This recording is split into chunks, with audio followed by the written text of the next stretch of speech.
And in order to go into Taoism at all, we must begin by being in the frame of mind which can understand it.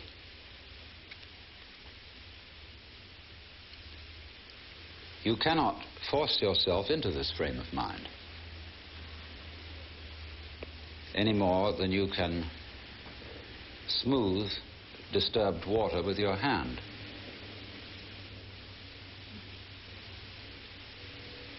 But let's say that our starting point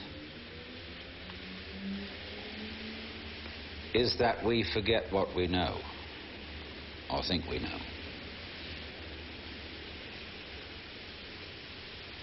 That we suspend judgment about practically everything. Returning to what we were when we were babies. When we have not yet learned the names or language,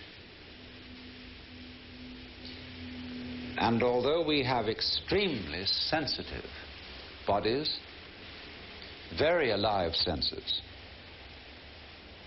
we have no means of making an intellectual or verbal commentary on what is going on. Now, can you consider that as your state? Just plain ignorant, but still very much alive.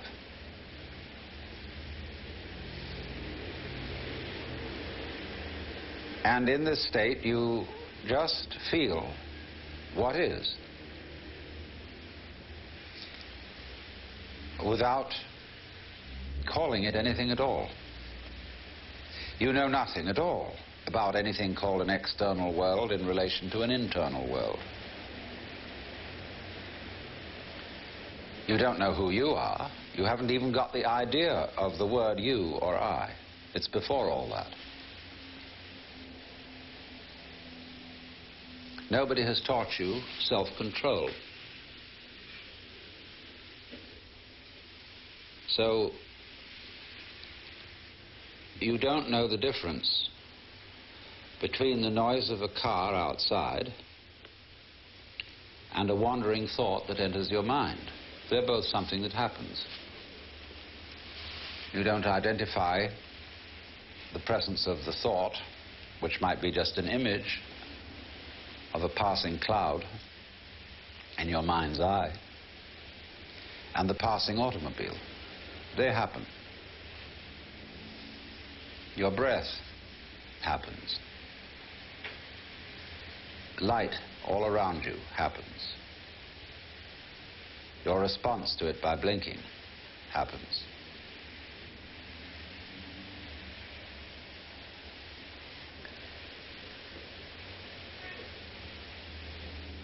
So you simply are really unable to do anything.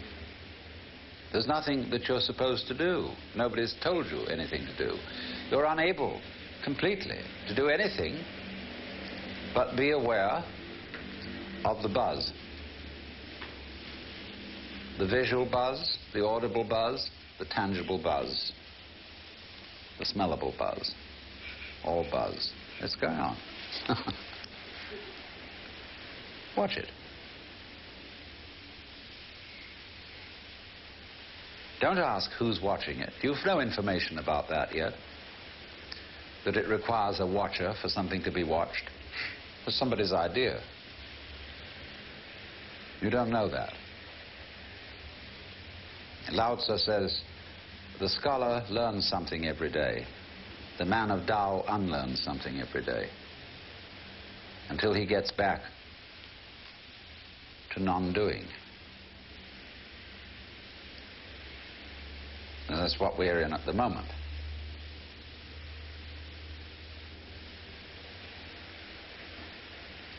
Just simply, without comment, without an idea in your head,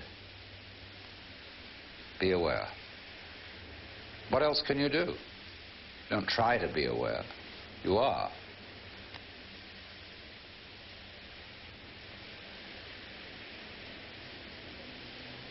you'll find, of course, that you can't stop the commentary going on in your head, but at least you can regard it as interior noise. Listen to your chattering thoughts as you listen to the singing of a kettle.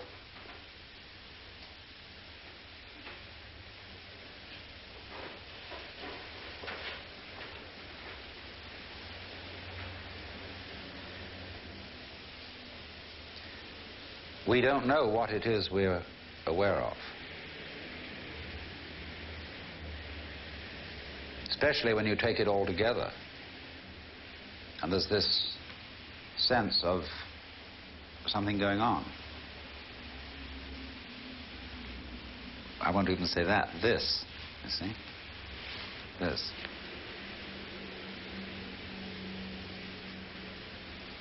Well, I said it was going on. That's an idea. It's a form of words. Obviously, I wouldn't know if anything was going on unless I could say something else wasn't. I know motion by contrast with rest. So while I am aware of motion, I'm also aware of at rest. So maybe what's at rest isn't going on and what's motion is going on. So I won't use that concept because I've got to include both. And if I say, well, here it is, that excludes what isn't, like space. And if I say this, it excludes that. I'm reduced to silence. But you can feel what I'm talking about, can't you? That's what's called Tao in Chinese. That's where we begin.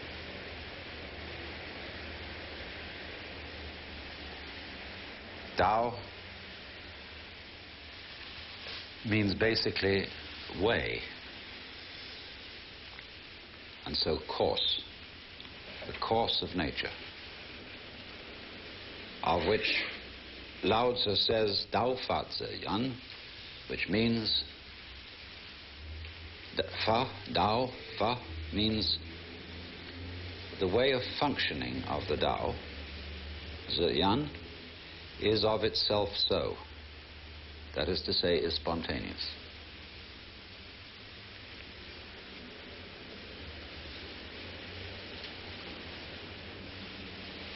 Watch again what's going on.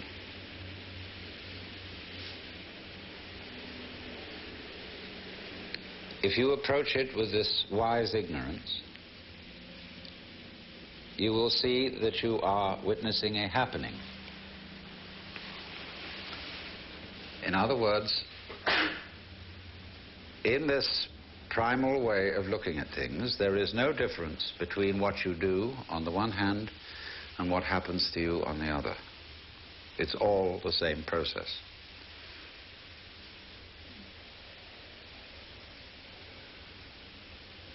Just as your thoughts happen, the car happens outside, the clouds, the stars.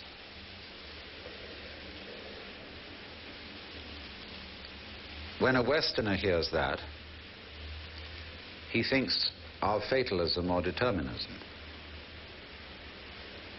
That's because he still preserves in the back of his mind two illusions. One is that what is happening to him, and therefore he is the victim of circumstances. But when you are in primal ignorance, there is no you different from what's happening, and therefore it's not happening to you. It's just happening. So is you. You know, what you call you, what you later call you, is part of the happening. You're part of the universe, although the universe, strictly speaking, has no parts. We only call certain features of the universe parts of it, but you can't disconnect them from the rest without causing them to be not only non-existent, but never to have existed.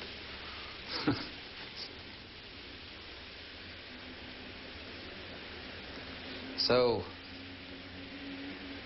when you have this happening, the other illusion that a Westerner is liable to have is that it's determined in the sense that what is happening now follows necessarily from what happened in the past. But you don't know anything about that in your primal ignorance. Cause and effect? Why, obviously not. Because if you're really naive, you see that the past is the result of what's happening now. It goes backwards into the past. Like a wake goes backwards from a ship. All the echoes are disappearing, finally, go away and away and away. And it's all starting now.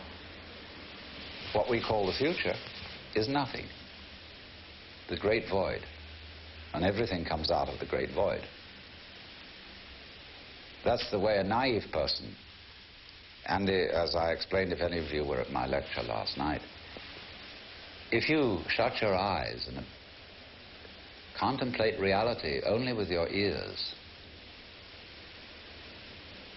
you will find there's a background of silence, and all sounds are coming out of it.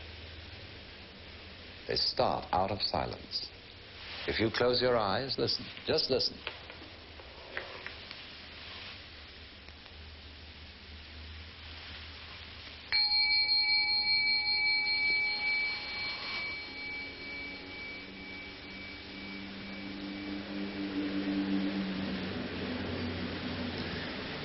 You see the bell came out of nothing, floated off, and then stopped being a sonic echo and became a memory, which is another kind of echo, a wake.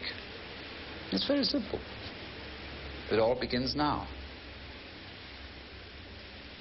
And therefore it's spontaneous. It isn't determined. That's a philosophical notion. Nor is it capricious. That's another philosophical notion, as we distinguish between what is orderly and what is random. Of course, we don't really know what randomness is. If you talk to a mathematician about randomness, he'll make you feel quite weird. What is so of itself? Sui generis in Latin. That means coming into being spontaneously on its own accord. It's the real meaning of virgin birth, sui generis. And that's the world, that is the Tao. That makes us feel scared, perhaps. Because we say, well, if all this is happening spontaneously, who's in charge? I'm not in charge, that's pretty obvious. But I hope there's God or somebody looking after all this. But why should there be someone looking after it? Because then there's a new worry that you may not have thought of. Like, who takes care of the caretaker's daughter while the caretaker's busy taking care? Who guards the guards? Who supervises the police? Who looks after God? Well, you say, God doesn't need looking after. Oh, well then nor does this. Tao. Because Tao is a certain kind of order. And this kind of order is not quite what we call order. When we arrange everything geometrically in boxes or in rows, that's a very crude kind of order. But when you look at a plant, it's perfectly obvious that this bamboo plant has order. We recognize at once that that is not a mess. But it is not symmetrical, and it is not geometrical looking. It looks like a Chinese drawing. Because the Chinese appreciated this kind of order so much that they put it into their painting. non-symmetrical order. In the Chinese language, this is called Li, and the character for Li means originally the markings in jade, also means the grain in wood and the fiber in muscle. We could say too that clouds have Li, marble has Li, the human body has Li, and we all recognize it, and the artist copies it, whether he is a landscape painter, a portrait painter, or an abstract painter, or a non-objective painter. They all are trying for Li. And the interesting thing is that although we all know what it is, there's no way of defining it. But because Tao is the course, we can also call Li the water course. Because the patterns of Li are patterns of flowing water.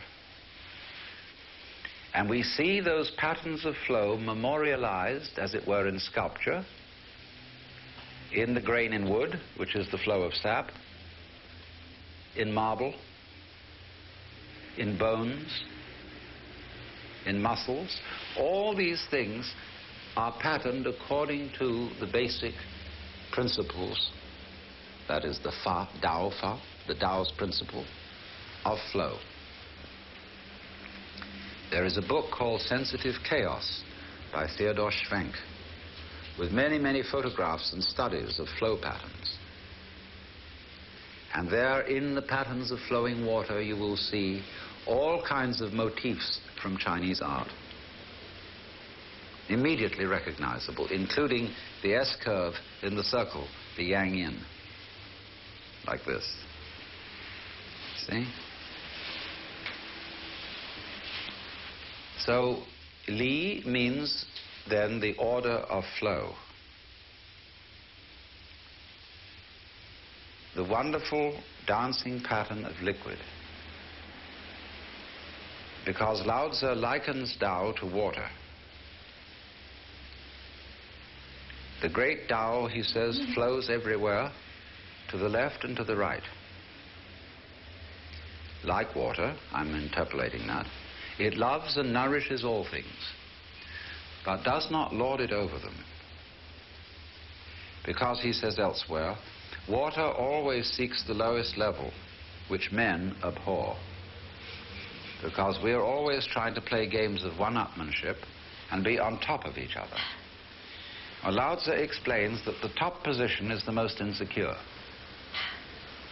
Everybody wants to get to the top of the tree, but then if they do, the tree will collapse. That's the fallacy of American democracy. You too might be president. The answer is no one but a maniac would want to be president. Who wants to be put in charge of a runaway truck?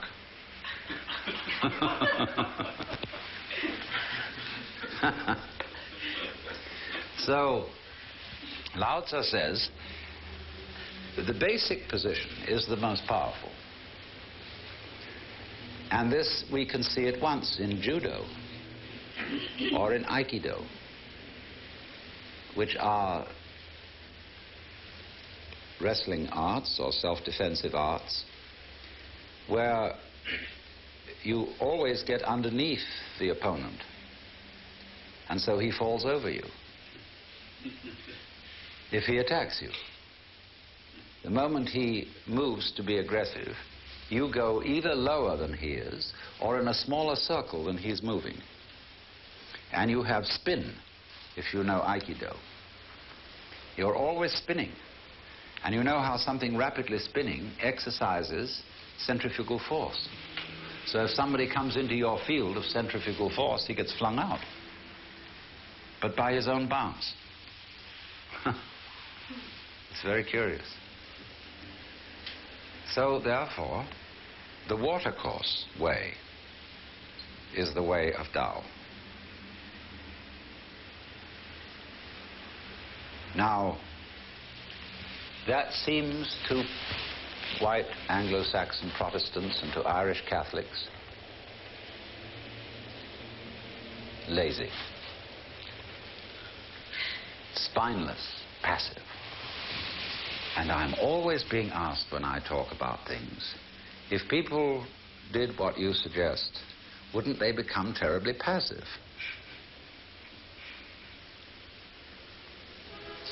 Well, from a superficial point of view, I would suggest that a certain amount of passivity would be an excellent corrective for our kind of culture. Because we are always creating trouble by doing good to other people. You know, we wage wars for people's benefit. And educate the poor for their benefit, so that they desire more things which they can't get. Wow.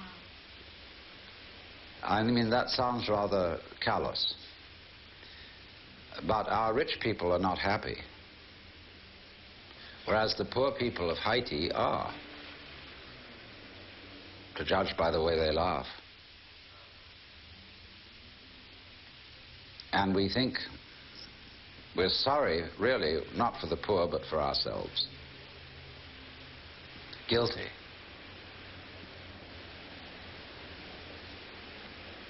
So a certain amount of doing nothing and stopping rushing around would cool everything.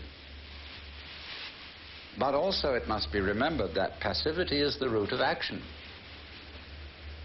Where do you suppose you're going to get energy from? Just by being energetic? No, you can't get energy that way.